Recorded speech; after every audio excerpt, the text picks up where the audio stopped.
and two midgets just came flying out from nowhere, man, and they just like, boom, tits in my face, man. Dude, fucking Wales is crazy, huh? Oh shit, we're live. Oh shit, yeah. Welcome everyone to the 10K Rum podcast. This is, of course, episode 98, too short of 100. I am joined by my co-host Brook Potter, of course, in the UK. How's it going, Brook? I'm doing good. Actually, I'm pretty hyped. As I told a lot of people in the previous show that we just finished up Religion Zero, which got very spicy, and it looks like it's going to get spicier going forward. I'm moving to Wales. I did a trip out there. We could probably discuss that a little bit to try and find a place to live. And I found this fantastic little community out there in a place called Aberdare. I put my name down, and they're doing the searches right now on a nice apartment, or like a flat, they call it. 1-bedroom place. And I'm excited because this is going to be the first time since I've been in the UK for 4 years now that I'm going to be living on my own. I wouldn't have any roommates. I'm not going to have to like queue for the bathroom or worry about who's cooking anything. I could go and cook when I want and do all these things. So I'm very, very excited for that. And actually, some of the girls out in the valleys are looking pretty decent, if I say so myself. How are you doing, Amos? How are you doing? Doing good. Lots of changes. I know for those of you who have been following us would realize that we took the week off last week since you were in Wales. And then I did the Religion Zero with the two other guys, but we got through that. No, I'm not saying that in a bad way. Just saying, we went through the show without Brooke, and then we just decided we'll take the week off from the show, our show here in 10K Rum. Yes. But basically, lots of change, which we're going to go over a lot of stuff this week. It's surprising that even in the midst of, we're kind of in the middle of COVID still. There's still stuff going on now. There's actually stuff that's worthy of discussion outside of COVID. It's, we're not going to read case numbers and what countries are doing so much as we're just kind of going back to normal life. So, but before we get into that, I wanted to, of course, thank everyone for joining us today. Do leave a comment below, subscribe to the channel, like the video, share it with someone if you think they'll enjoy it as well. And then, of course, if you guys do enjoy the show, you subscribe to us on our podcast platforms like Apple and Google Play. But if you really, really, really want to support the show, if you truly love us, like truly, truly love us, if you want to accept the 10K Rum into your heart, you can check us out two different ways. So if you go to the tacticalsoap.com, and then if you order anything from there, pretty much type in the coupon code 10K Rum, that's just 10K RUM, you get 10% off, and then there's a little kickback to us that basically helps support our show. You actually get something like Tactical Soap here, which is actually some really good stuff. Doesn't fuck up your balls, good for the body, made naturally. Yeah. We do. And it's a good soap that basically, it's pheromone infused, and it's the ladies will like it. It'll smell real nice, and they'll actually be clean. So there's that. And then, of course, there is the other way, which is the Shitlord Preachers. We call it that, but it's Subscribe Star. Subscribe Star, similar to Patreon, is a way you can pledge monthly to the show, and you get different perks. Like you get access for our $5 and up, you get access to our raw takes. For our $1, you get access to our Discord, which we're still working on building. We only have a handful of people, so we're not pushing that too much. But it's ways you can support us in a small but a way that we really appreciate. And of course, because of that, Edmundo, which is our top tier supporter, gets a shout out from us every week. He's in the chat, actually. He is awesome. Yeah. And What's so up, he supports us for $25 a month, and he gets basically the full perks. And as we go forward, of course, these perks will start to expand and grow. You'll get more bang for your buck, so to speak. So thank you to Edmundo. And of course, do check us out, subscribestar.com/shitlord-preachers. That basically takes you there where you can support us on a monthly basis. So there is that. So thank you everyone for that, of course. But 10K Rum reparations. Yes, of course, Edmundo. I love it. I think it's brilliant. Yeah. But so yeah, let's talk about you in Wales. Let's talk about me in Wales. Okay. Well, I was actually going to probably do a video on my channel, kind of getting into I know you don't do much diving for the whales. No, I'm not a whale digger. I'm not a bottom feeder, as they say, but Wales is actually a country out here in the UK, for those who may not know. We're not talking about fat chicks. But yeah, long story short, I've been out in Waltham Abbey in Essex, as our friend Brian would say, I'm the king of the Abbey kind of thing. And I'm trying to migrate up from being king of the Abbey to king of Wales. And my flatmate out here, great guy, been living with him and his wife for about 2 years presently. I lived with him a year before that when he was on his own at a different location. But anyway, he's got a very good job coming out that takes him to China, of all places. So he's going to be heading out there. Do it. China, yeah. Trump would be pleased. So he's going to be hopefully going out there by August. Our lease expires in here about September. I got about 2 months, really and truly. But I decided, I'm getting older. I'm, not married, no kids. You guys haven't found me a nice American girl yet. So I'm going to go out to Wales and be on my own in this wonderful little town called Aberdeen. I've been out to Wales 3 times now. First time to Cardiff. Love the city of Cardiff. Beautiful city. It's very small. You can walk from one end to the other. Everything is kind of nearby. It's right on not quite the ocean, but it's the beginning of the Atlantic Ocean anyway. Beautiful place. Love my time out there. I went back to Newport. I was considering staying there, and Cwmbran, which is north of Newport. I checked all that out. And then a friend of mine was telling me, he's like, look, the really cheap places to live is the higher up on the train station you go from Cardiff. And with that, is that your phone? Did you fuck up? Nope, we're good. So yeah, I followed the train line north of Cardiff, and I found this great. I was originally looking at a place called Pontypridd, 30 minutes from the city. Really nice, beautiful women. When I got there, is really sexy and stuff like that. But I went a little further up to Aberdeen, which was like the end of the line kind of thing, and I just fell in love with the town. The town has everything I need. It's got a gym, it's got lots of pubs, it's got a butcher, so I can stick with my meat diet. Just everything, and as I said, some of the ladies out there are very, very nice, and it's the most amazing thing, Amos. Like, I tends to be a very friendly person, and I'd like walk through the street, good morning, hey, how are you doing? They were doing it to me.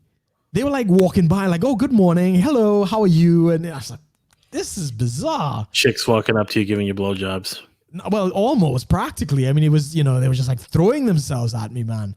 Yeah. And at one point, it was so bizarre. I'm sitting in what was like the bus station, and this gentleman, I'll say his name is Andrew. He and I got into this conversation, and I love the Welsh accent. The Welsh accent is very, very strong. And he loved the Trinidad accent. So he and I were like, oh, I love your accent. Oh, I love your accent. We were just talking to each other. It's a wonder you guys didn't start making out. And anyway, he and I had this conversation. He's telling me, oh, this is God's country, and it's so beautiful, the hills, the mountains, da. And anyway, he jumps in his bus and he goes. And about, I think 30 minutes later or something, I'm somewhere in the middle of the city, and he drives by in the bus. And he's blowing the horn and waving at me from the bus, like, hey, this kind of thing. Is like, in this sense, a bunch of bees moved in. And anyway, needless to say, I'm not taking that place. But my name is down for one. They're doing the background checks now. I think it's pretty much a formality. I think I've pretty much got the place. So this might be the last podcast I do in Waltham Abbey. So, for those who are religiously inclined, pray for me that I get through. Otherwise, everybody else just, look forward to a big announcement. When I finally get everything sorted, I'm going to be doing an announcement on my page saying that I'm moving to Wales. So that's and when you move, you got to get your internet going so you can actually do the show. Yes, yeah. I mean, I hopefully that should take about I'm going to move on that pretty quick. There's a company out there that kind of does everything: gas, electric, internet, all in one package. I've signed up for that. Once they give me the go ahead, I will start making the transition. So yeah, right. definitely. It's all good. Should be fine. It's a week at the most. We'll figure it out. Right. How else did everything go? I mean, so you found a place. You're putting through all that. anything else that was happening out there? No, you didn't Not, meet anyone. Nothing I mean, crazy. I did. I met a couple of girls just walking through the town. There was a wonderful blonde in Pontypridd, and I started to talk. I was in the line at one of the grocery chains out there called Iceland, and I was in the line, and I turned to talk to her like, "Hey, you must be glad to be back at work." Da da da da da. But at that time, the person in front of me moved on. I had to go and cash, so I didn't get to really follow up on it. But I was hoping to. I might go back and look for her at some point. She was pretty cute, so we'll see. We'll see. Awesome. Yeah. So nothing else that we missed then? I mean, I guess you were only gone for a little bit. Yeah, I was only gone for what? 4 days. I went on the Sunday. You guys were on the doing the show. I was listening a little bit in the train. So Monday, Tuesday got everything knocked out, and I came back on the Wednesday. So Wednesday afternoon, I was back in the Abbey. Well, I had a boring week. No, not that it has been a boring week, but you may have had a boring week. No. So, let's see what all happened. So, I mean, yeah, interesting couple of things. Like, so a lot of the surprisingly, I mean, maybe not surprising. It's just different. The quarantine has definitely changed a lot of things. And I'm not talking in terms of the world at large, but more so in my life. I think it's really some good, some bad. The good things, with some opportunities that came up and changes that have come into play, but then there's some kind of not so good things. Just the tension, the sort of the isolation, the loneliness for a lot of people, the anxiety level. I mean, we've kind of seen, I think, a manifestation of that level of tension being expressed with like the protests, not just the ones here in Minneapolis, but in general, like the anti-quarantine protests, like a lot of those just, frayed nerves and everything. Yes. But I've also seen that kind of affect certain like relationships and stuff. Excuse me, friendships and all that. And there's a group of people that I had been like, hanging out with, talking to before COVID, a good while. People that I kind of called it this place kind of like the game house. Like we'd go there, we'd play a bunch of different games. Or anything from poker to video games to even Dungeons and Dragons, which I just started playing, last year, like September-ish. Really got into it, of course. I've told you about it, Brooke, and that kind of has led to a lot of developments with just meeting different people, kind of just kind of a whole new hobby to kind of explore. And of course, during quarantine, I did a little hobby purchasing and stuff, like bought some of the books, some of the materials to like be able to learn more about the game. And we'll get into the game itself, but it kind of ties into that. But had a discussion with some of these people, this group of friends, and so I guess it'll have to tie into that, really. So you've heard of the game Magic the Gathering? Yes. Most people have heard. So Magic the Gathering is kind of like the it's just it's a trading card game. Yeah, it's a trading cards game that has a lot of different things where you fight monsters. There's a bunch of stuff to it. I've only played it like once or twice ever, so I'm no expert on it. But I know like some people we've come across that have definitely collected the cards. It was kind of like on par with kind of like Pokemon trading cards and sort of Yu-Gi-Oh in a way. Right. Just those trading card games that had a lot of connections. And I think Magic the Gathering is probably a lot older than those two. So for the longest time, there was this company called Wizards of the Coast, and they owned Magic the Gathering, but then later on purchased the Dungeons and Dragons sort of the company. Right. So all their materials, everything was purchased by them. And ever since then, Wizards of the Coast has started making some changes to the game.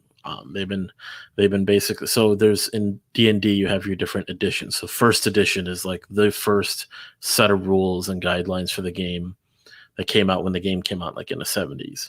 Yeah. But as time went on, the company developed like second edition, third edition, and then eventually the very popular 3.5. And then they created something called fourth edition, which not a lot of people like because it was basically this jumbled mess of rules.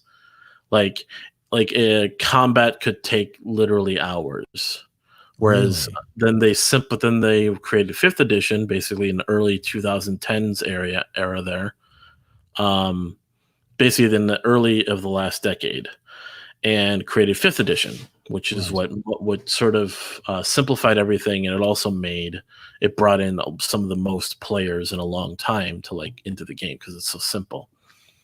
Wizards of the Coast came up with that, and because of that, it opened up a lot of different things into the play style. So for anyone who's not sort of well versed in kind of the basics of Dungeons and Dragons, is so there's a dungeon master, which is kind of he's not like people kind of think, oh, is a dungeon master like the god of this world? No, he runs the world. So he controls all the NPCs, the non-playing characters. Yeah, he controls everything. I mean, and in those games you do have interactions with like the gods of the game, so he controls them too. So that's why it's like he controls the world. He runs the situations, who you're encountering, he plays all the other characters that your players are interacting with. And then you have your players. Usually it's anywhere, it could be one, but it could be upwards of like 6, 7, or 8 of them, which gets really complicated because of all the people you have to manage. Basically, you're running this world. It's like a fantasy adventure. You set up a storyline, you set up some arcs, some adventures, and you let your players sort of run that course. Yes. They interact with the different people. They achieve. Imagine any of your RPG sort of role-playing game types. Like they all took their mechanics from the basics of D&D. D&D was basically the progenitor of role-playing games. Right. And like the mechanics, the numbers, that now you have games that run those same types of numbers, but they're of course limited by the engine that's in the game. Yes. You can't literally do anything you want to do.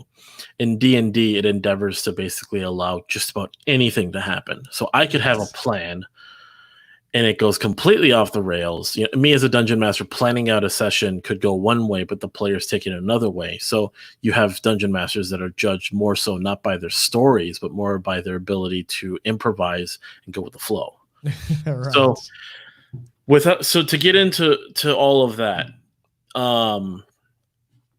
Wizards of the Coast recently put out a statement or a series of statements with all of the stuff going in. So, you have Call of Duty, you have all these games that are basically coming out and saying, Black Lives Matter, we believe this, and it's really just the get woke or go broke philosophy. We gotta say we believe this so we don't lose business. We have an audience, we have this quote unquote responsibility to our players, to our audience, to tell them we support this thing, or else they're going to leave us. And it actually happened to a point. Do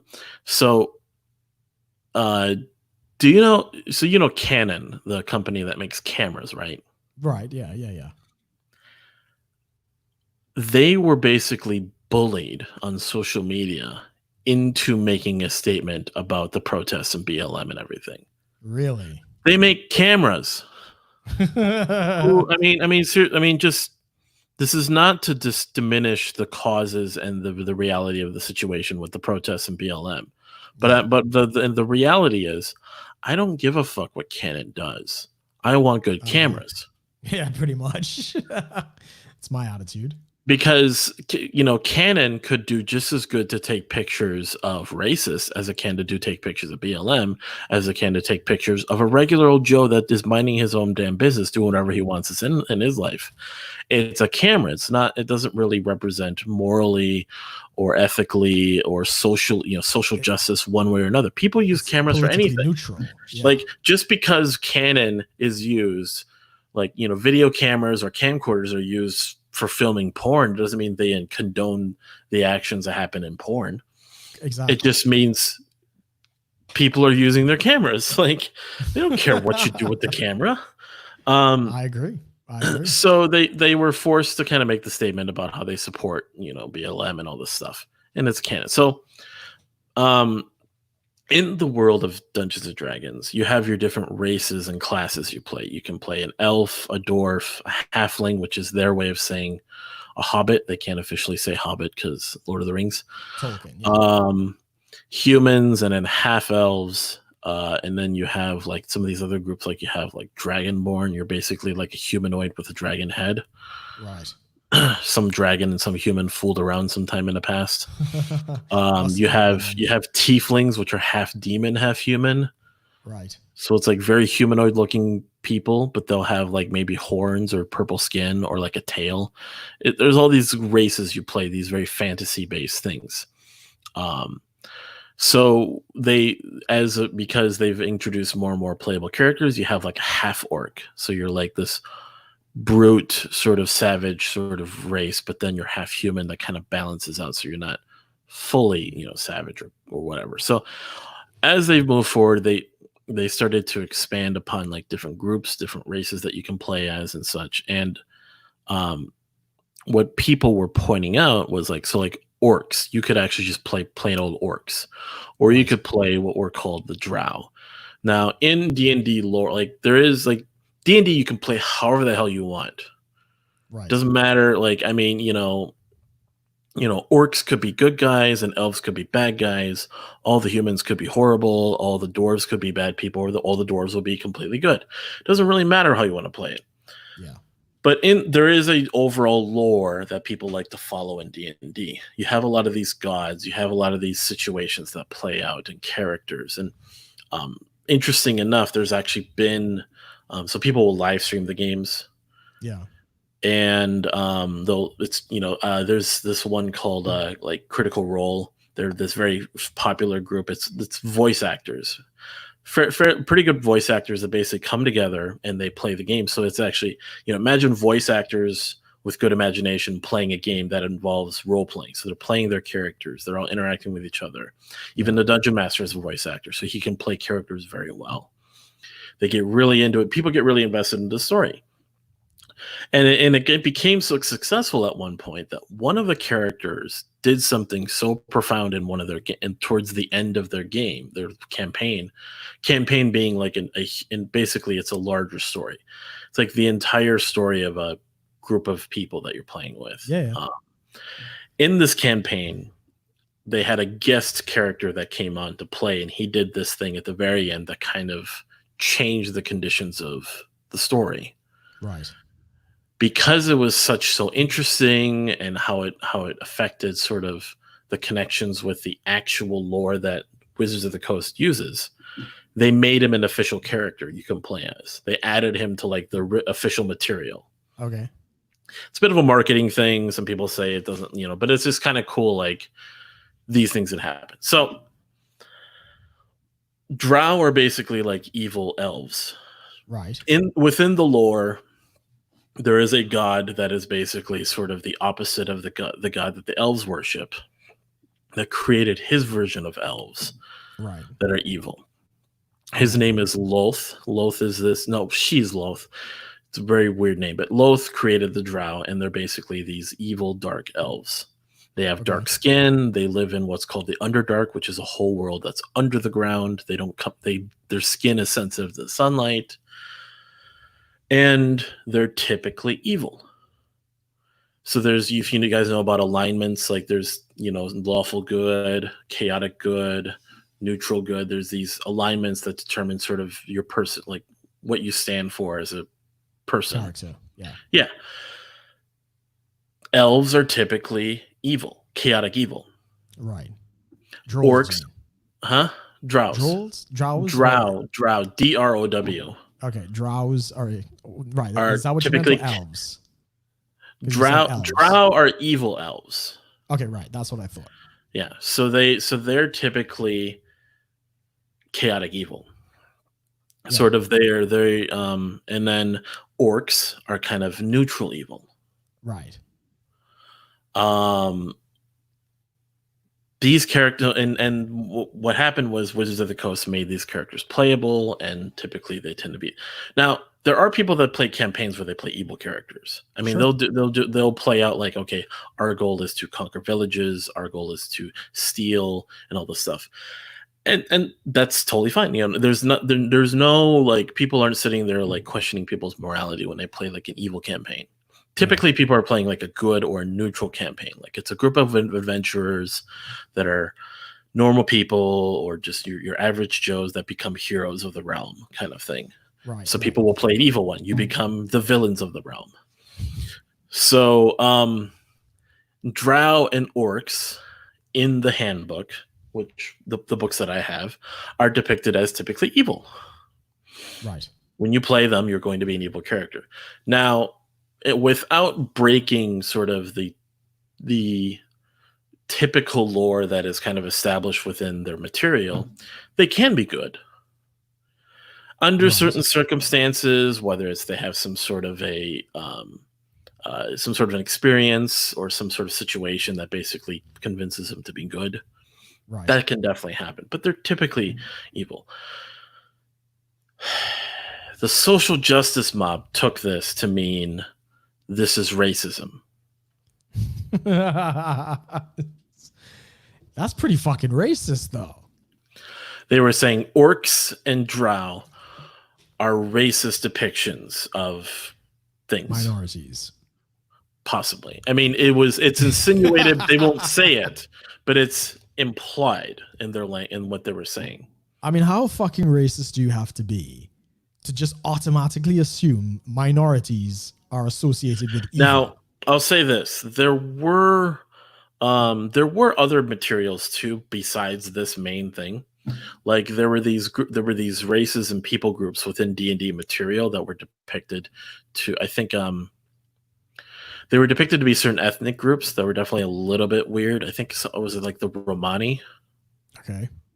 There was some material in some of their like modules and adventure packets they have that depicted certain groups a little bit off, which I haven't looked into. I'm not going to be an expert and go look into that. But really on the drow and the orcs aspect, I basically had a discussion with another dungeon master who's among this group of friends. And we talked about this, and I just said, "Hey, I don't really get this. Like, what's going on here?" And he goes, "Well, you know," he was saying, "You know, it's about time. They should be doing this." We went back and forth in talking about this, and here's what I'm seeing. Of course, racism is bad. Like within the conversation, the words "racism is bad" was unironically just thrown out there, and I was like, "Of course, it's bad." Do we know anyone who thinks it's good? Like, what the fuck? I mean, I would even just let my autocorrect turn it into, "Of course, it's ducking bad." Right? It's like you think I'm some okay. Not to get too much into the emotional side of the argument, but basically, I was just pointing out. And so here's what basically has happened with the Wizards of the Coast. They want to reprint all of their 5th edition books, right? To basically adjust for these facts. Right. To basically say the drow and the orcs as playable races are just as morally and culturally complex as any other race you can play as. Which is probably understood. But because they're pointed out as being typically evil in the manuals, we think this is a problematic view about these fictional, entirely imaginary races. Right. So I had to point, like, this is the nuance of the argument was really difficult to get across because you really, like, it's like fantasy is not real. Now, what is the point of stories and narratives in fantasy? What would you think it is? Like, why do we tell stories? Right. I mean, to convey some aspect of human convey nature, ideas, solve problems, walking through struggle. There's all sorts of stuff. It's to convey, but it's to allow allow you to play out completely fictional and imaginary scenarios without actually causing any consequence or damage to the real world. Correct. I could walk you through this crazy ass war torn story of like a soldier trying to wrestle with his conscience, fighting and killing people that he doesn't, you get a lot of crazy things going on in stories. And you Sure. get to like read that and go, wow, you explore that depth of a character. Sure. But did you go to war or kill anyone? No. No, exactly. Fantasy does that in a way that is so fantastic that you can't really do that in the real world. So we hope not. right. But you like the Lord of the Rings. Yeah. I'm not sitting there watching the Uruk-hai and the orcs fighting and like, black people. I'm not doing that. Like, I mean, like, you have to be very racist if that's where your mind is going. So here's what I was just trying to convey. Stories and narratives of good and evil have to have clearly defined lines of what is good and what is evil. Sure. And while the real world it can be very gray, just shades of gray, we need these stories to clearly sort of show us and sort of remind us of what is good in the world. Like the good in the world in Lord of the Rings is like Sam and Frodo like reminding each other of the Shire and the good, what they're defending to destroy the ring. And then the evil that is around the ring is the Eye of Sauron and the orcs that are marching on mankind and all this stuff. Like it's clearly defined to show you good and evil and that small glimmer of hope, the struggle, all this stuff. I'm not thinking about race. I mean, this is the issue with the social justice warriors, right? So every time they point out something like this in Dungeons and Dragons, saying, oh, the orcs and what is it? The drools? What is it? Drow. It's just drow. Drow. Okay. So the drow and the orcs, and if they are associating that, the SJWs with minorities, that's fucking racist. Yeah. That just means that you think that minorities are inferior. That is like. And they said, oh, why does it have to be a race that has to be evil? I said, because within the narrative, their gods made them that way. And then here's what the argument he was trying to throw back at me was, oh, conservatives believe black people are created to be evil. And I said, holy shit, dude. What are we talking about here? And I said, no. I said, here's the thing. And then I said, okay, you want to talk about race? Okay, we'll talk about it. Racism is a real thing. Is it a good thing? No, but it's a real thing that humanity has been struggling with for millennia. Forever. Yeah. Yeah. So I said, it is something, while it is not something to be condoned and just praised, obviously, it is not something, and it is obviously supposed to be condemned in the real world. Within the world of games, this is a theme. This is a division that we are familiar with. It's a type of, it's not to say like we condone we understand the difference between a square and a circle. Yes. It is a language we are familiar with. Is it a language we condone the usage in real life to split squares and circles? Right. No, but we understand squares and circles.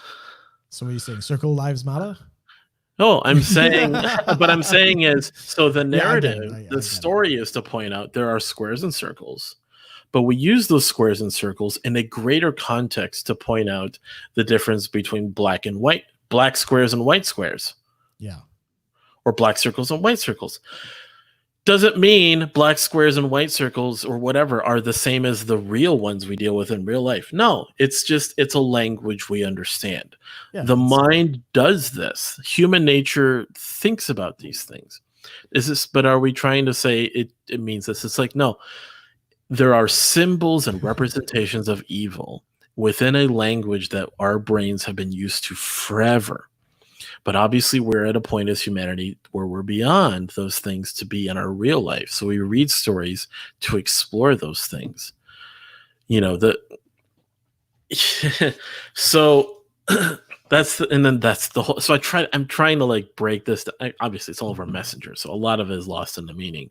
Yes. But it got to the point where it was like the nuance wasn't getting there, and then the guy asked me like, "Well, what do you think Wizards should have done?" I said, leave the books alone, but put out a statement and say, we condemn racism.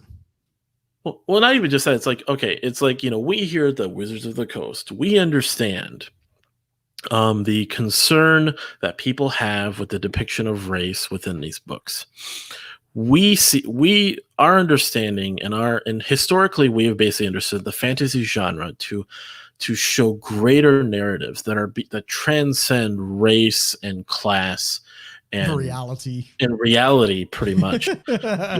Humanity, while when we look at the fantasy narrative, where it is not meant to point out that, while it is to point out problems and social commentary in the world, while it can point out these things in the real world, it is not meant to be pointed out as sort of purely talking about those issues. Correct. When it comes to the differences of certain races within the world of D&D, it is not to be reflected as a commentary upon the races of the real world, but more as a greater narrative of good versus evil. Yes. We understand that orcs and drow, while some people might see as problematic, are simply just products of the narrative of good gods and evil gods creating their own people and minions to serve their whims, whether it's to serve the greater good of the realm or to destroy the realm and take away hope. So what we are going to reiterate the fact that while the Dungeon Master Guide, the Monster Manual, and the Player's Handbook, and all other Dungeons and Dragons material, it has framework and models for you to work with to create a more, to help you with creating a better campaign. They are not straitjackets to how you run your campaign. Drow could be good. Drow could be good in your war. Huh? That's a pretty long statement. I'm just saying. They made just as long of a statement on their website. I know. I think I sent you the thing, and it's like this is the. That wasn't even the only one. There's multiple pages they have of different things. So it is absolutely condescending and racist to us, and this is the problem with the left. Yeah. They do not understand context at all, right? This is a fucking fantasy game. That's what, 40, 50 years old now, 60 years old. Yes, yeah, 50 years. It's old 50 enough. Yeah. Yes, it's in the 70s. 50 years old. It's a fan. It's, as you say, it is the grandfather of pretty much every role-playing game that's ever been out there, and it's not fucking real, right? It is your imagination. If your imagination goes and basically pinpoints the orcs and the drow, fuck whatever the fuck they're called, yeah. If your mind goes and says this is problematic because these non-existent things are depicting minorities or whatever, you're a retard. And I mean that in the medical sense. Like your IQ is like sub 80 or whatever.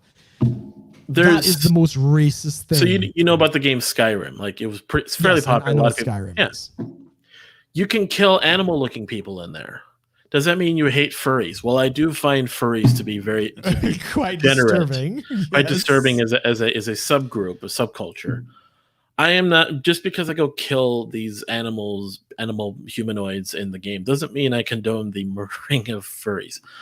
I do not condone the murdering of furries, everybody. I just want to be very clear on that before people take this out of context. How the hell is this 2020 and we have to say this shit? I just fucking don't understand. But it's like, this is the thinking that is basically, while I'm like trying to break from this, it's like, I understand too, I gotta fucking say this shit. It's like, racism is bad, okay? Like, we know this. But it's like when I go play a game, I'm not like, I want to play an elf wizard because elves have this tendency to work in the ways of magic. Can I play a human wizard just as effectively? Yes. But there's certain narrative devices and plot devices that I don't get to use. Humans don't live as long. Elves live longer, so I can have more magical knowledge because of how long I live. Humans there's all these different things. If I'm a dwarf, I want to do this. And then people even hated the fact, like, narrative in terms of like fantasy in general, elves and dwarves have always kind of had like some unease towards each other. Okay, yeah, okay. Lord of the Rings kind of showed that because Legolas and Gimli kind of decided to work together anyways and had this really funny relationship.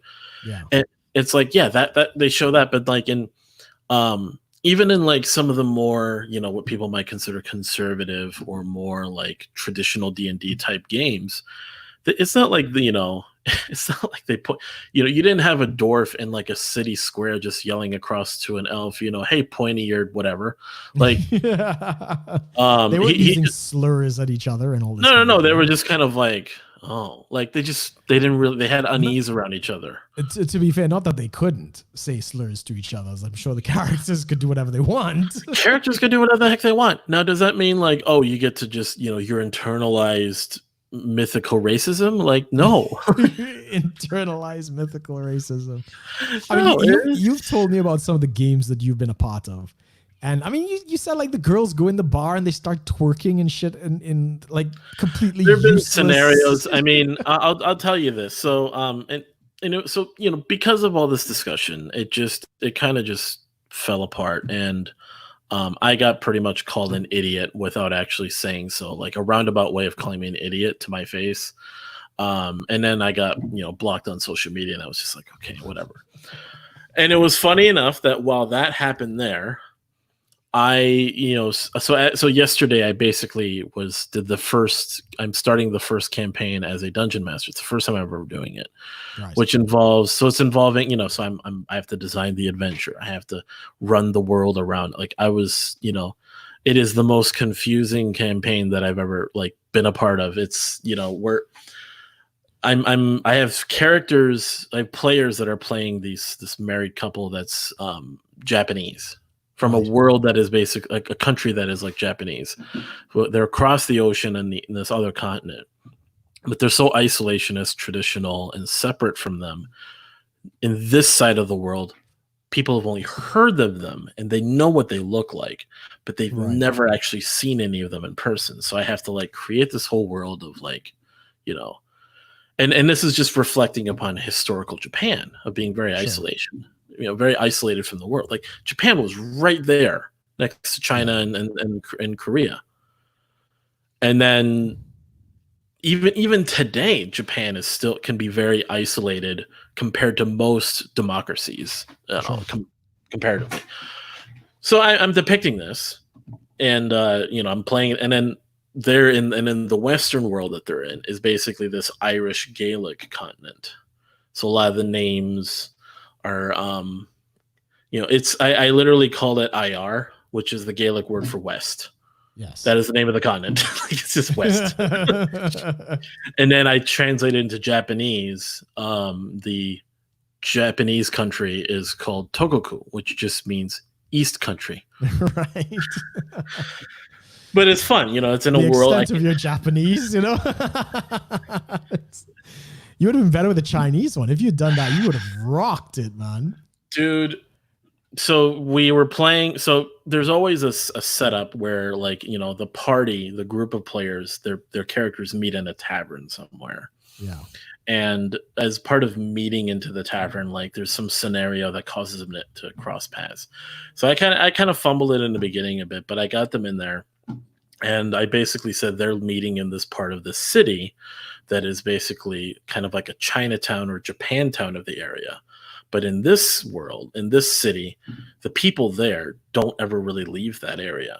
Like there's almost like a partition of abandoned buildings around, right? They kind of use to isolate themselves from the rest of the city. So, they encounter this bar owner who's he's also one of those Japanese people, and he's very comfortable and very he's on this side of the world and he knows this part of the world. So he's interacting with everyone, and then so I named him I named him Doreen. Doreen is an actual Japanese name, and I came up with that. I planned it all out, but then once we got into it, I was like, oh crap, there's other bartenders. I didn't give them names. And then so one of the bartenders comes over, and like my characters are interacting with him, and they're like, what's your name? And I'm like, oh god, crap, I gotta give him a name. So just on the spot, Shiatsu. Like a shiatsu massage. And everyone's just laughing, and then I'm like trying to because I split it up with the difference between there is in the world of D&D, there's something they call common. Common is basically the language everyone speaks. But I split it up. There's East Common and West Common. It's basically English and Japanese. Right. Yeah. Fair enough. or Irish technically, but we're all speaking English in the game, of course. So I'm like, so then they have to like sound like, well, he only speaks a little bit of West Common. So this bartender Shiatsu is speaking in a Japanese accent, and I'm trying to mimic this. Oh, here's some sake. Like I'm doing all this stuff, and you know. The old samurai, you know. yeah. And then of course, yeah, if the bartender is like serving shitty sake, he like runs back in the kitchen, he's flipping shit over, and you hear like this rustling, and I gotta like, you know, make up Japanese noises. It's like Are you streaming it online? Are you doing no. No. That'd be pretty cool if you did. No, I know. I've thought about doing a streaming one with a group of people. The big thing is just like the people that I'm playing with tend to have, you know, the privacy and all this stuff. Yeah, like, sure, makes sense. So I'd like to find a group of people to kind of play something out. I don't know if it'd be in the same. I mean, it'd be easier if it was like in a similar world, but it's like sometimes you just create a whole new world for different group of people. But yeah, it's. So you know, it's just how it plays out. Now, just clarity for the audience. Am I a racist against Japanese now because of my depiction of them in my game? No. You know, come on. But it's like, you know, so it's just having fun. We're not sitting here like, because actually the players who are basically depicting I saw your message. The players that are yeah. The players that are depicting these Japanese characters are actually learning Japanese and have an appreciation for Japanese culture. Like the guy. Oh, don't fuck it up then. Well, no, I mean, we're having fun. Like the guy, he created a character. I want a character that basically follows the Bushido code. I'm like, cool, yeah. Okay. Like, and I'm like, okay. The Bushido code? He knows it. Oh, okay, fair. So I'm letting him play it out however he wants. But it's like, yeah, you go do that and have fun. Like it is a collaborative effort. While I am the dungeon master, I'm essentially at the end of the day, I make the rules. I determine the parameters. Yes. There is a collaboration between the player and the dungeon master to kind of like make it more flexible.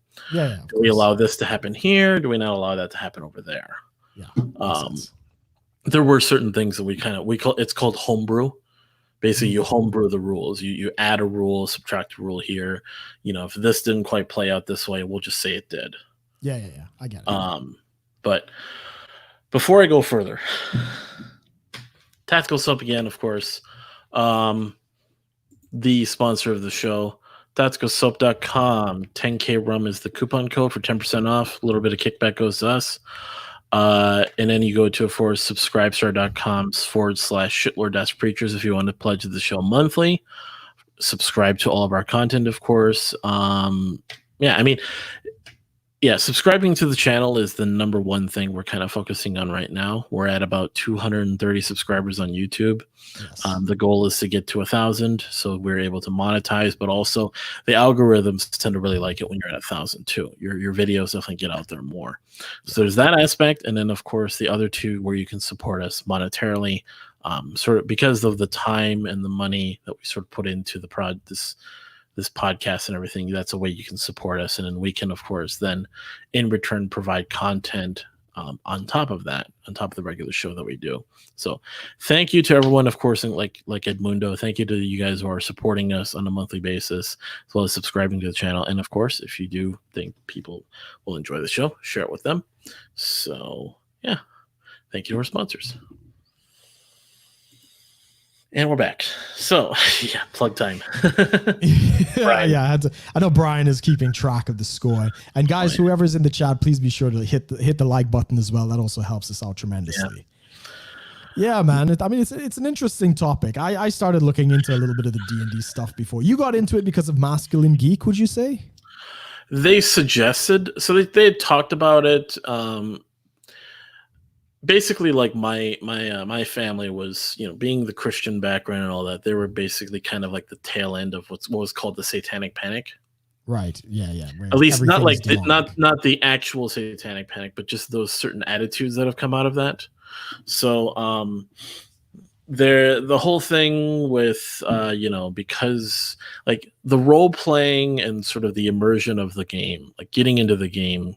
My parents basically had this concern that it was like like sort of like a giving yourself over. I mean, this is like years ago. Like, I get it. But how did you get into it? I know that you had to overcome a lot and stuff like that. But because I think we had somebody in the chat say that they used to watch a podcast about it and they got into it. Suggestions over time from just hearing the word itself, being very curious about how it works. Okay.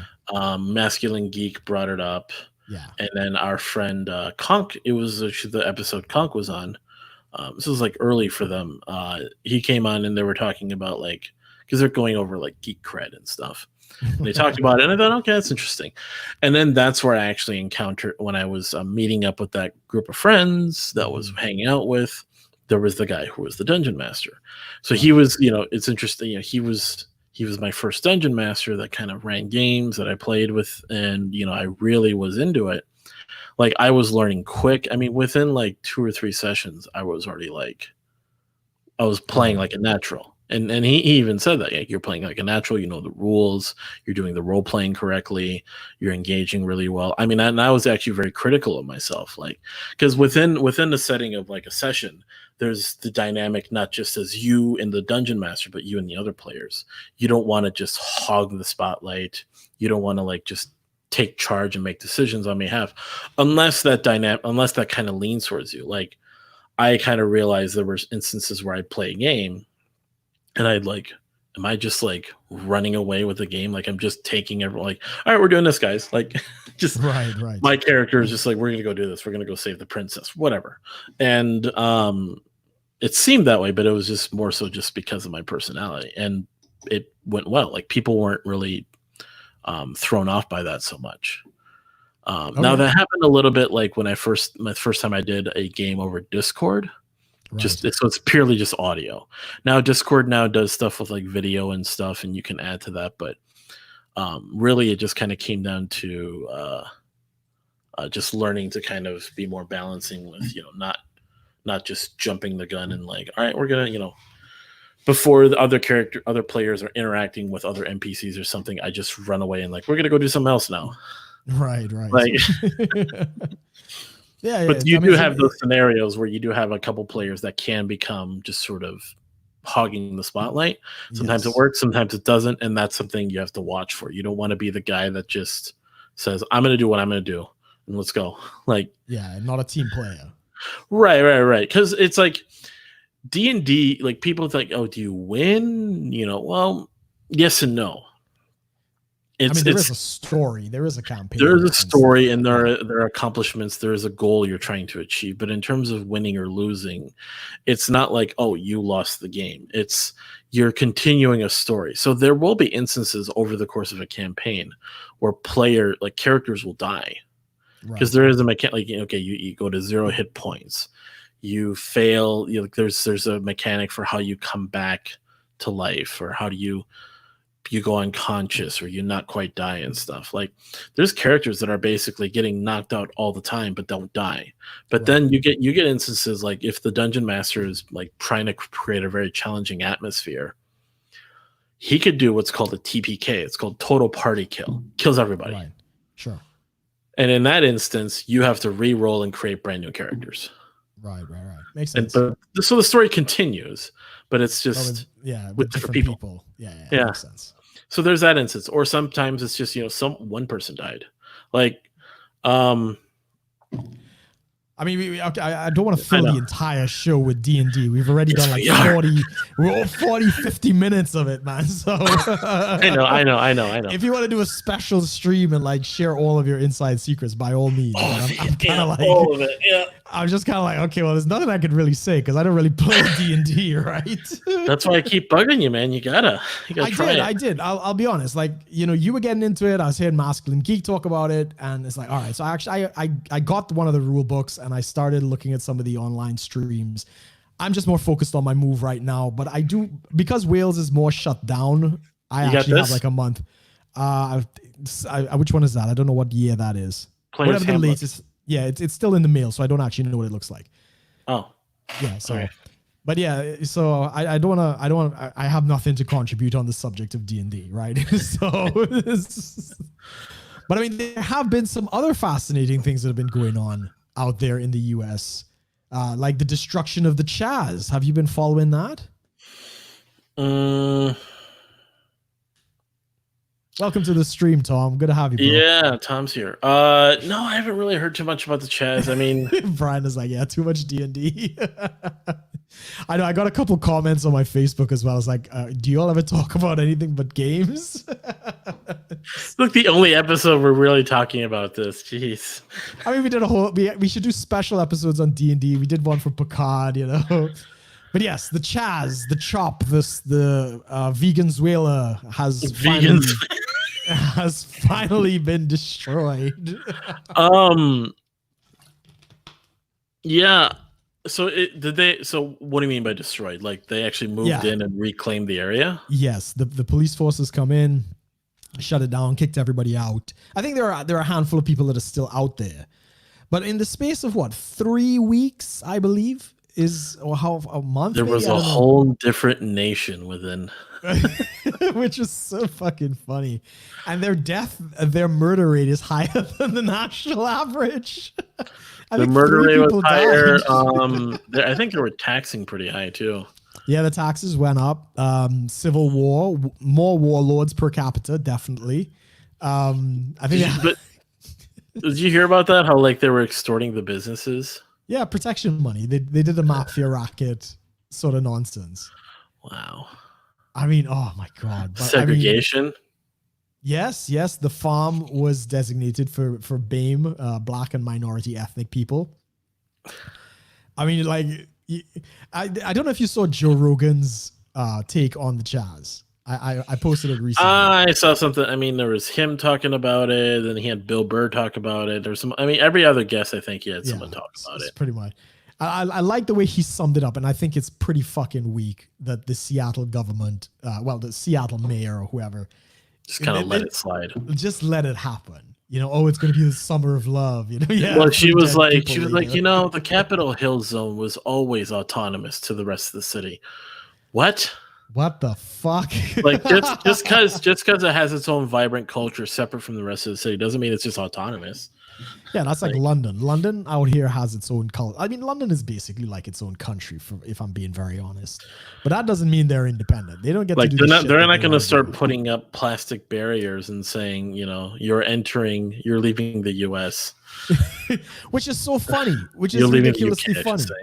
So what do? They do what Trump does, and they built a wall, right? I mean, even when you're driving from one state to the other, you don't have to go through a fucking checkpoint. But when they did their experiment, they did that. They actually, you know, to get into their little city or whatever. I mean, they called. I think they said the outside. Yes. So like the rest of Seattle was a regime when Seattle's like this basically PC haven. You know. Yeah, pretty much. Yes, Brian, London does have a congestion charge, but that's only if you're driving. If you take the metro or the underground or the tube, you'll be fine. Yeah, so they're gone. I saw Steven Crowder sent a team of people in there to do a live stream from the Chaz, and I think they even they took over Raz Simone or whatever his name is. Remember that one of their rapper warlords? Yeah, the warlord, right. They took his Airbnb that he had there. And they totally defaced it, I think. They spray painted it and No. I think Crowder just took it over. Oh, okay, fair enough. He went in and just rented it. Oh, okay, cool. For the entire time they were doing their like stuff, and they were just like, yeah, we're having a party, and they were doing all sorts of stuff in there to see what's going on. Like, they sent their guy in a quarter black Garrett. Yeah. You still have the scroll on the screen. I don't know if you want to turn that off. Oh yeah. Well, whatever. I think we've plugged the soap enough. Brian is getting impatient. Yeah.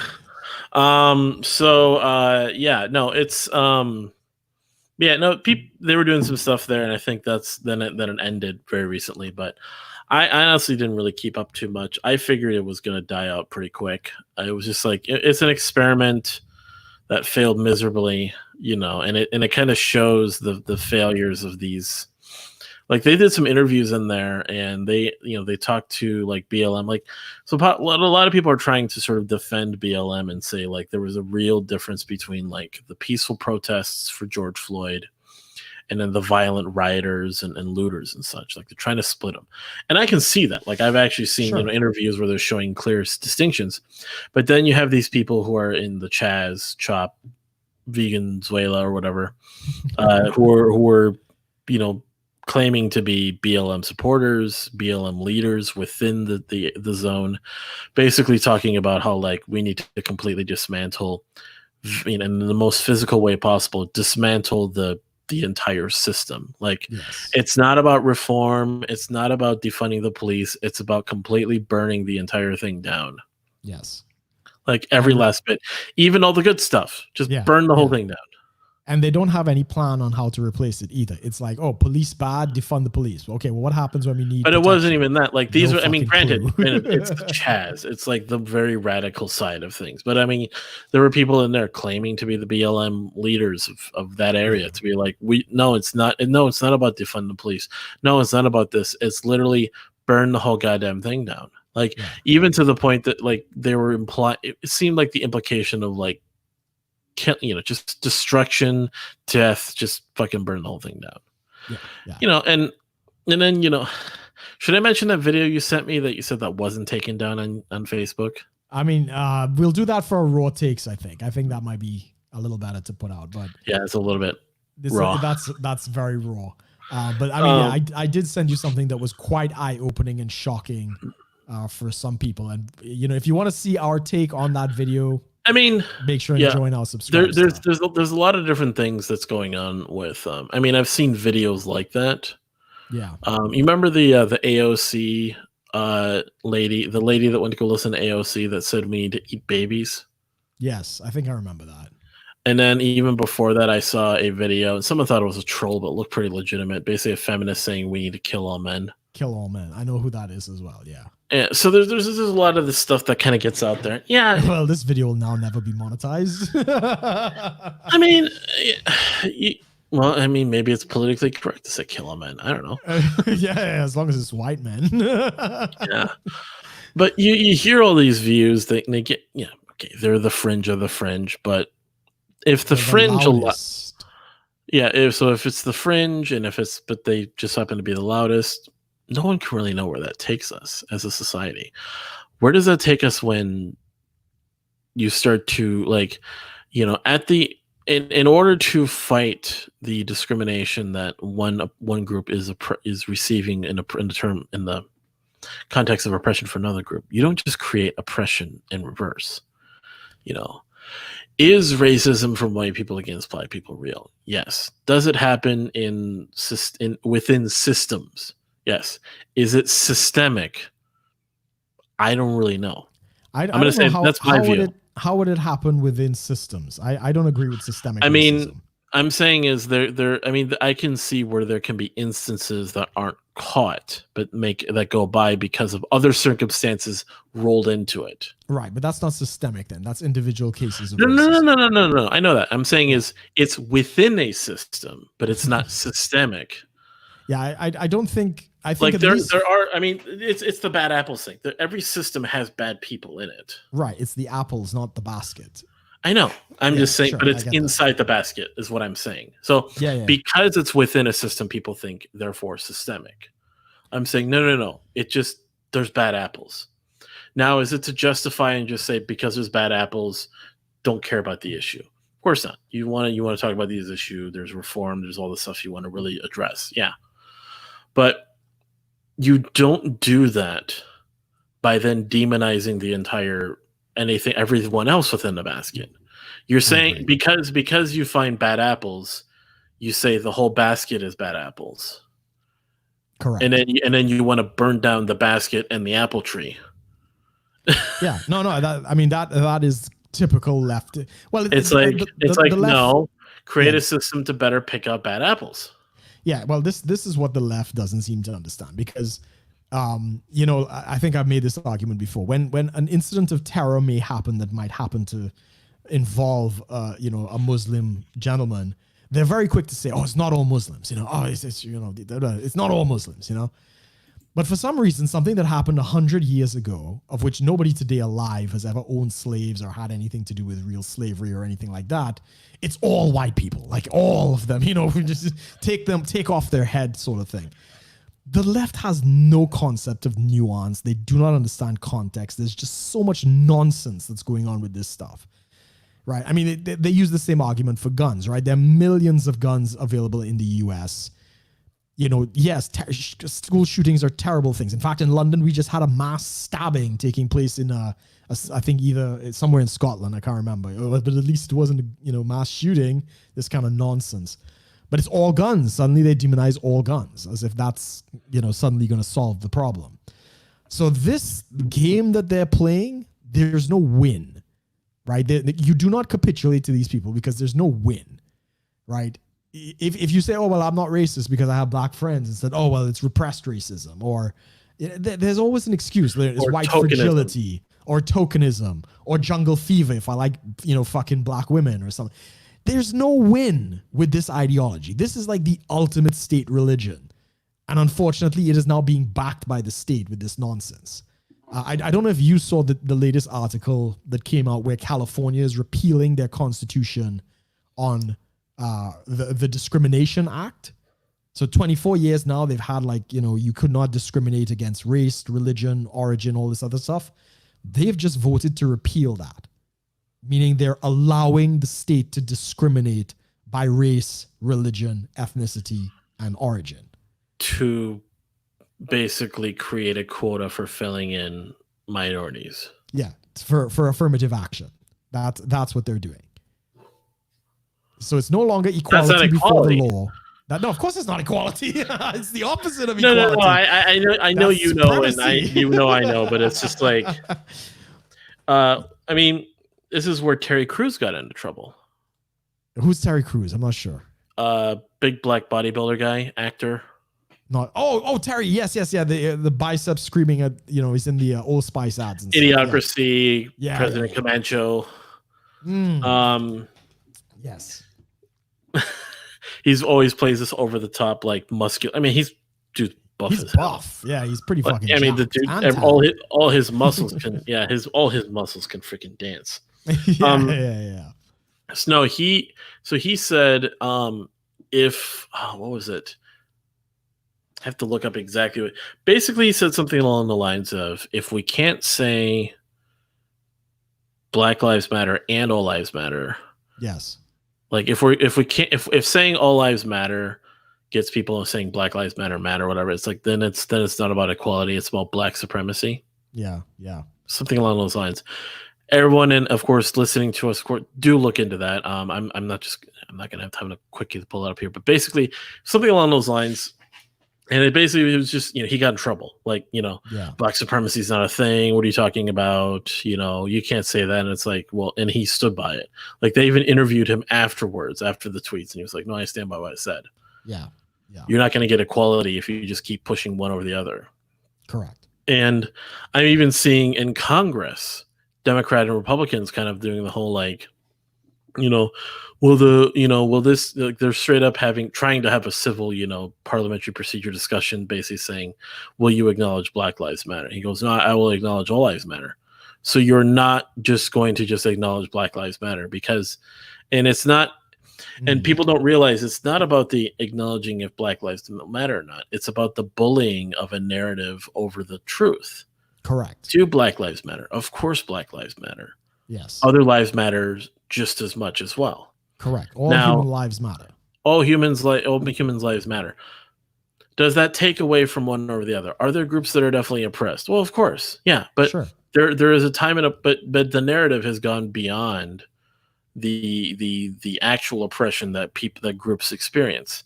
While we're sitting here talking about all the prejudice and the oppression that happens in places that's very difficult to point out because it's a lot of circumstantial evidence. There are places where you can find some very clear oppression. Like, I've talked to some people talking about the whole George Floyd and the protests, and this, yeah, there's all so much stuff to unload with that entire case. I had conversations with people about, but then Yes. as I went from there, I started even to point out, like, even with, talking to people within libertarians and stuff, and they said, yeah, there's all this other stuff. I said, but really, I mean, there's some very clear cases that that I was looking at, like, there's racism and very clear cases like in gun control. I don't know if you know about that. Yeah, early on in California, when I think the Black Panther group showed up in protest with guns under the Second Amendment when they were trying to institute a lot of these kind of checks and stuff like that. But yeah, I know about that. Yeah, there's racism. There's very clearly showing, like, racism in gun control, and then you really look, but what that turns into is this cultural difference between sort of white Americans fully exercising their Second Amendment rights versus Black Americans that don't really do that as much, usually because those, especially among those who are willing to go protest. Correct. You don't quite see that sort of proper sort of exercising of that amendment. They fully have the right, but because of these controls and laws in place that influence their culture, it doesn't become that. So I think this is the thing, is actually it's more freedom. By creating more freedom, you empower more citizens to be citizens, to empower them to be armed, to be freely expressing their speech, but also to be essentially like, it's not about sort of protecting one group over another or not protecting groups over other, but empowering all groups to be able to protect themselves freely. Yeah, it's the ultimate. Yeah, go ahead. I mean, it was the whole thing with the roof Koreans. Yeah, exactly. They were like, we have the right to do this. We have the guns. We have the resources. We're going to get guns and we're going to defend our businesses. Correct. Because and they were able to, their businesses were able to survive, and they became essentially both a legend and a meme. Like, it was just this, like, these badass Asians, because and within this sort of social narrative that we have about the people in the U.S., minorities aren't the ones that are armed in this country. It's the white people that are typically armed, and exercising that right to, and it's badass that way. It's a testament to the freedom in this country that a group of people can transcend this racial side of our society to say, we're Americans. We're not going to sit here and go, our culture, our this, our that, or whatever. We're going to adapt and basically say, there's a Second Amendment right here, and we're going to fully take advantage of it and defend ourselves, and then become basically like, and then of course going from there, like,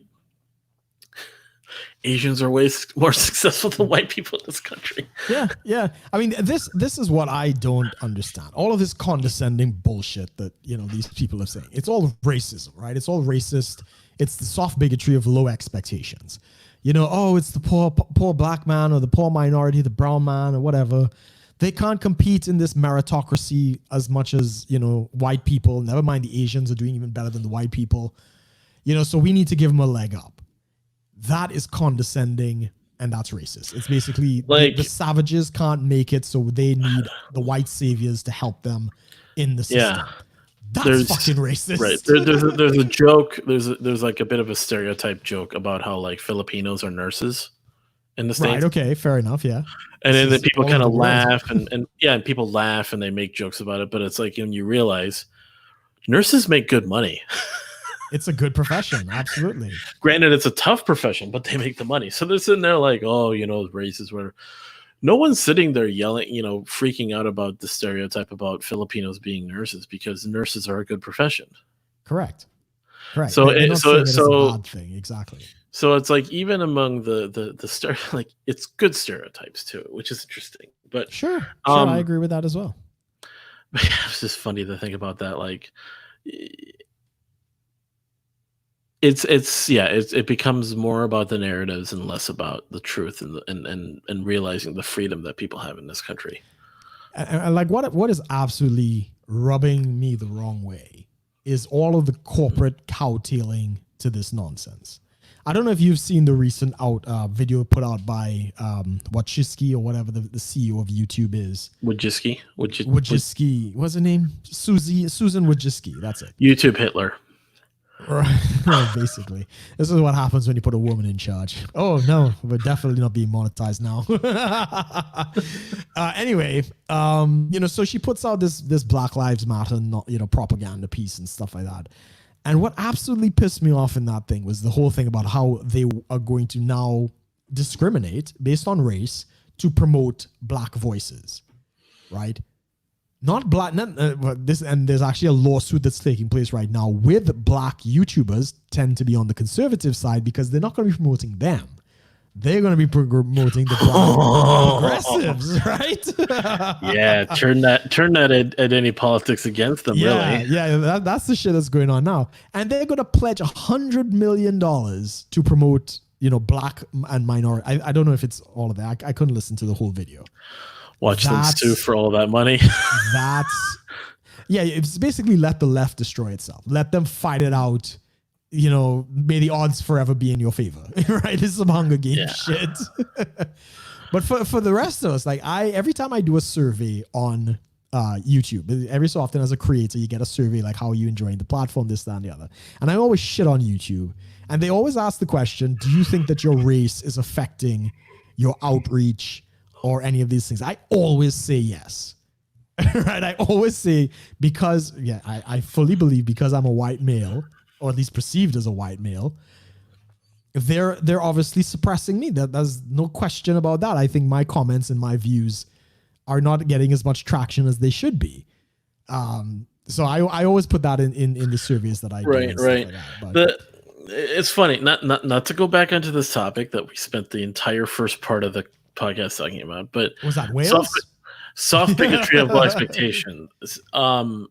It's the whole thing of we're going to reprint all of the books for D&D because it's basically like, because our audience that considers this problematic, and you start to realize it's not about appealing. Well, it's not about appealing to the minority groups that are playing D&D. It's about appealing to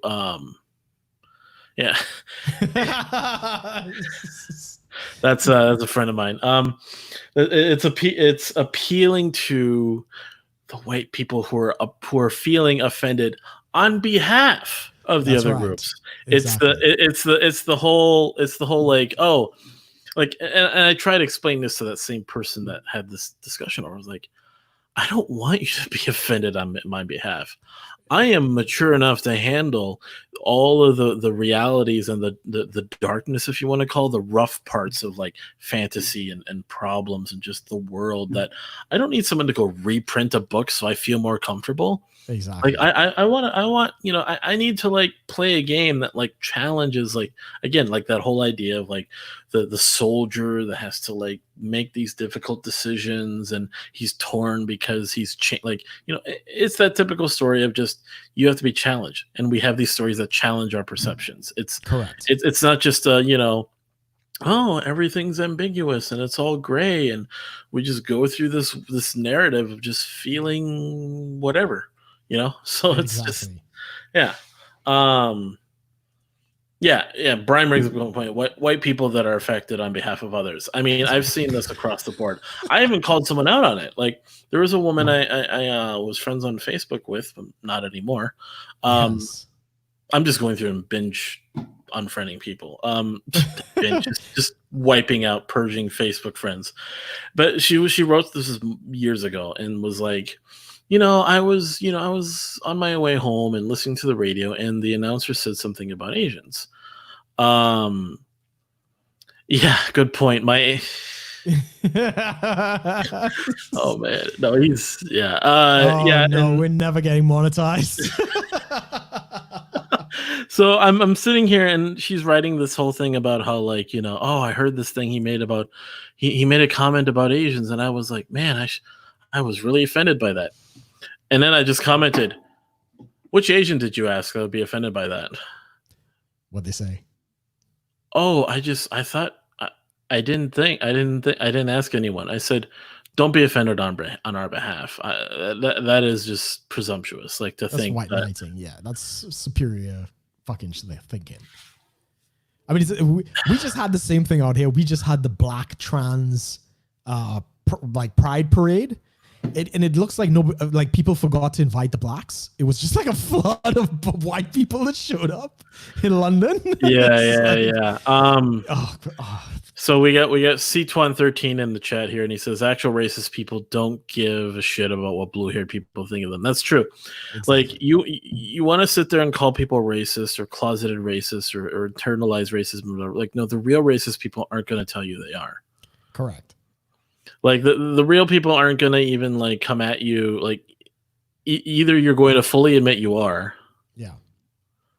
Or you're not going to like be all slithery and slimy about it. You're going to be pretty open about it. Like or even they're not, or even the real ones aren't even going to have the conversation. I mean, that's so for me to and for me to have a conversation with someone, it's like, hey, I think the way Wizards of the Coast, D&D, and all the way they approach the race question is not right. I think it's wrong. If I were truly racist, I wouldn't talk to you about that. Correct. I'd go write on some blog somewhere or in 4chan somewhere, whatever. I'd go flood some other place. Yeah. I'm not going to sit there and discuss it with someone trying to have a reasonable discussion. Correct.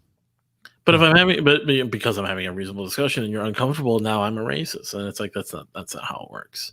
You know, either I'm going to be fully vocal about it because I don't have nothing to lose, or because I do believe and I'm smart enough to know I have something to lose. I'm not going to tell you about it. Yeah. I mean, it's a reflection. This shows you how not racist the society is. You know, everybody's, Trump's white supremacy, Trump's American, whatever. Racism, right?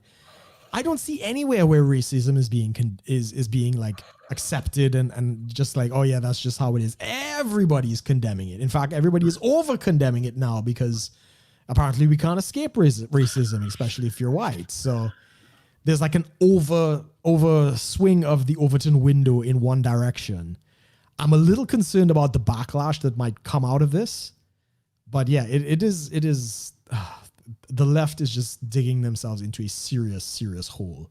And I hope in November when the Trump train runs over, all of this ideology, I really hope that, people start to wake up from this. One sec here. Did you hear that they're trying to pull down the statue of Abraham Lincoln? Did you hear they're trying to tear down the statue of Jesus? Yes. White Jesus. Who is it? Was it Brian saying Sean King, or was it Conk? I can't remember. Something. By the way, just for the viewers who are watching, just as a reminder, we want to remind all of our viewers that racism is bad. Racism bad. just so remember, everyone. If you guys look at the little ticker going below, this is the most profound. I just want to make sure to remind everyone, racism is bad. Racism is bad. And back to the show. Okay. I just want to make sure everyone knew that. I mean, do you know who Sean King is? Have you followed him at all? That white guy? Yeah, the white guy that's pretending to be black. Like, I mean, I understand like light-skinned is considered black, but he's lighter than light-skinned somehow. Like, I don't know how light you get with that. Yeah. I think I'm not even. I'm kind of hoping that this leftist ideology goes so far that I can self-identify as black and make some of that YouTube money. I think that's the way I'm going with this thing. I'm just riding the wave at this point. Oh my gosh, white Jesus is blacker than Sean King. I mean, if you look historically, like Jesus was a brown man. That's really what he was. He wasn't black. I don't fucking know. Well, no, I mean, but if you're looking at, if you want to look historically at like the Jews in his time, probably he was probably. Yeah, he looked like a Middle Eastern brown man. Like, I think there were things about how, like, there was debate about, like, did he have a beard? Did he have long hair and all this stuff? Some people, there's also, like, extra biblical accounts that depicted him as someone with braided hair, different hairstyles and all that. Was he taller, shorter than the average Jew, stuff like that. Yeah. Because of the height of people at the time, he could have been under 5 feet tall. He could have been, 5'1". Something. Yeah. Was he thin? Was he built? Was he skinny or fat or whatever? Jacked. Was he jacked as a carpenter? Jacked Jesus breaking the cross. I mean, this is why people Trend need Jesus. to yeah, super trend Jesus. This is why people need to travel, which is this is my belief. Anybody who's watched our conversations on Religion Zero, basically, I think Christianity can be imported into any culture. And if you go to India, China, Japan, they all have their own versions of Jesus. There's an Indian Jesus, there's a Japanese Jesus, there's a Chinese Jesus. Oh my God! There's Don't an get me started on Aborigines. Chinese Jesus. Yeah, I've Ethiopia seen has a Chinese black Jesus. What's that? I've seen Chinese Jesus. Chinese Have you? Jesus. Well, It's like, what the fuck? Who cares? in Taiwan and such, they'll have a lot of these depictions of just religious figures. So like the prince, within The Buddhism, Soul Bible. like within Buddhism, like there's no sorry, I just read the comments. You Yeah, like Jack Jesus in the Swoley Bible. exactly the King Jacked version. In KJV. Anyways, so there's a lot of like within Buddhism, you have a lot of these depictions of individuals within Buddhism, like the different Buddhas, the fat Buddha, skinny Buddha, because they don't really have Buddhism doesn't have like a god within it. Correct. It's more of the principles, the views, the sort of the system in place of their beliefs, the inner working to enlightenment. So they depict, so they're depicting more mainly religious figures, and what kind of people religious in terms of religious icons tend to show the most like Buddhist qualities. Well, Jesus is kind of in that place. I agree. So they have shown you have these Buddhist drawings, like typical Jesus, like Christian artwork involves like halos, the heart with the heart and all these like colors and art style, all this stuff.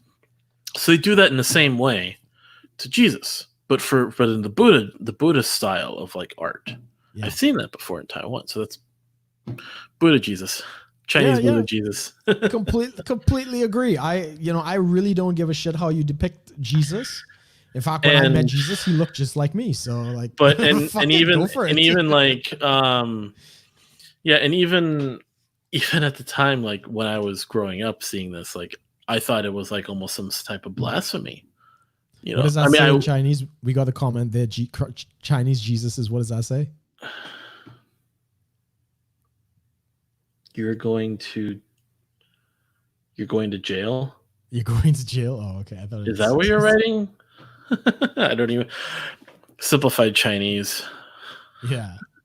Probably you're going to hell. Maybe. You're going to hell, you're going to jail, something. Okay. Yeah, you've seen the cultural sides to Jesus. Yeah. I mean, for anyone that believes Buddhism is inherently a nonviolent. Have you ever heard of violent Buddhists? I mean, there are a few. Yeah, I have heard of a couple of them. I remember that church we went to in Thailand. There was that church in the mountains, and it was had to be rebuilt because it was destroyed by violent Buddhists. Buddhist monks, yeah. It does happen. Even you wouldn't think Hindus are violent, but in India, the Hindus persecute the Muslims, right? Because the Muslims are a minority since they split Pakistan and India. So, and in China, the Chinese persecute the Muslims. Yeah. It's put them in concentration camps. They put them in concentration camps, right? So I mean, there's all kinds of Hindu, but you would suspect Hinduism, which is supposed to be like live and let live, whatever. Religious bigotry is the same all over the world, no matter what your religion. And you're right, the Buddhist.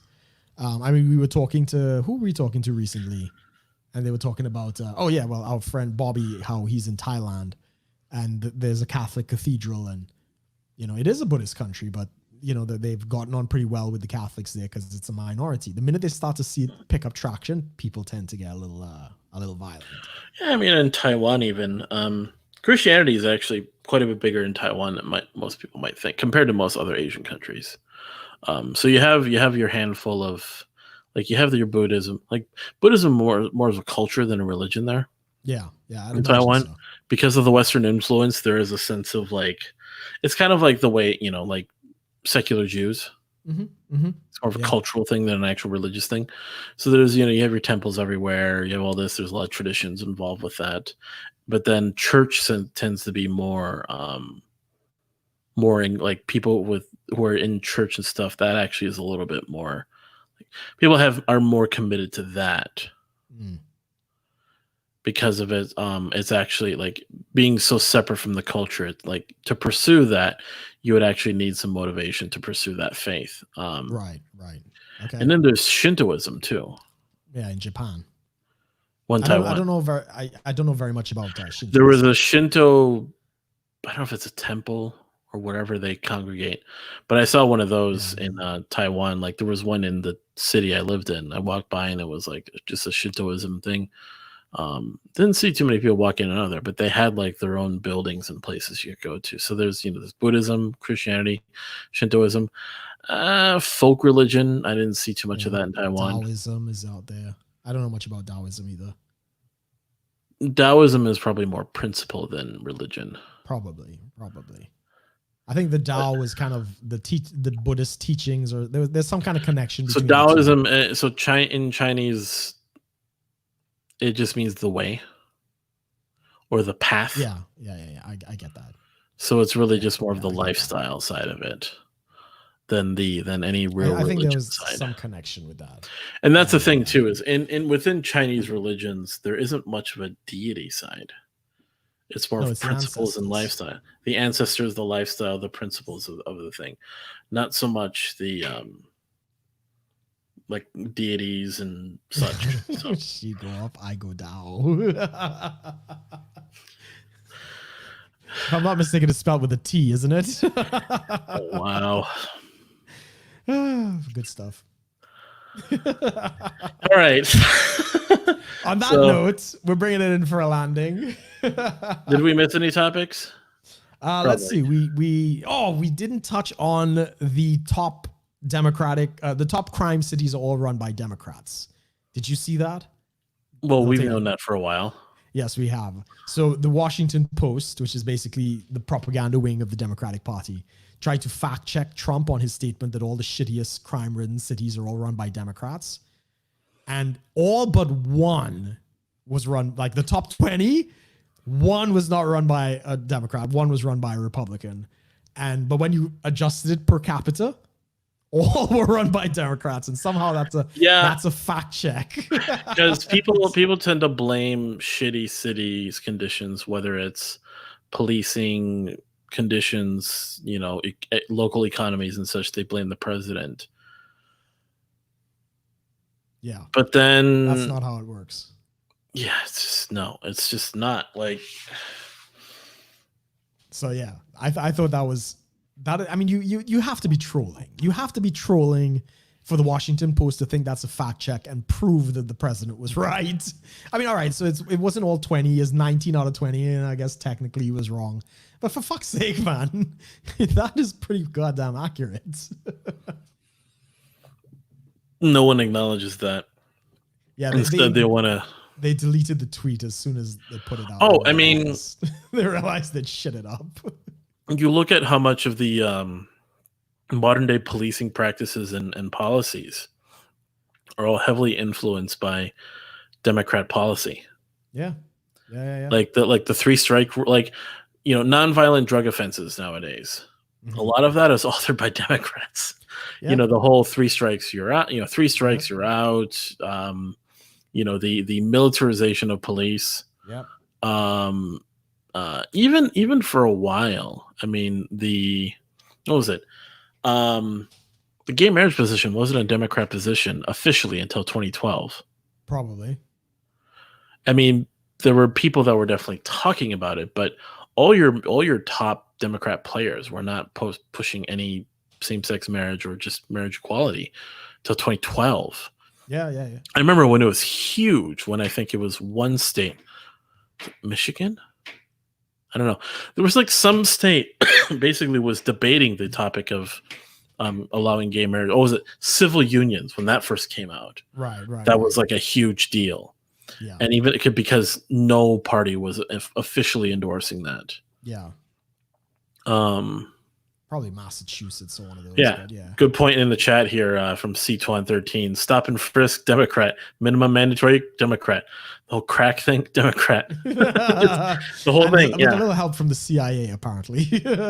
Yeah, I mean, for the sake of balance, yeah, you get your right wing stuff too, but that's a whole separate thing. Like when it comes to the issues within our borders, it's typically attributed to the Democrats, I think. In the cities, yeah, I think that's an accurate statement.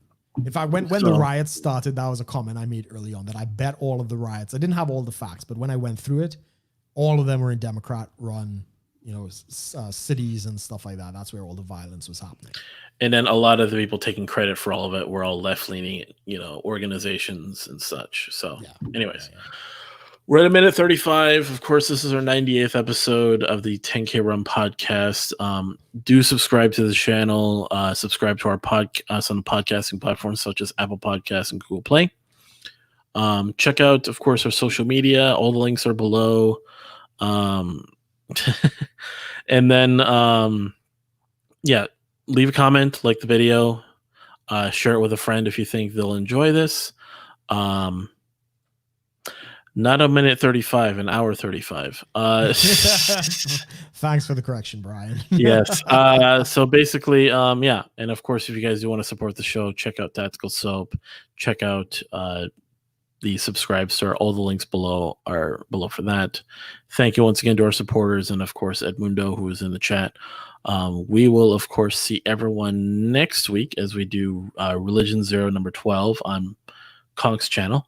And then, of course, we'll be doing episode 99 of the podcast here. So probably at your new place. We don't know yet. So hopefully I'll be at my new place with internet. We'll see. So thank you for joining us, of course. We will see everyone next week. Thanks for watching, everyone.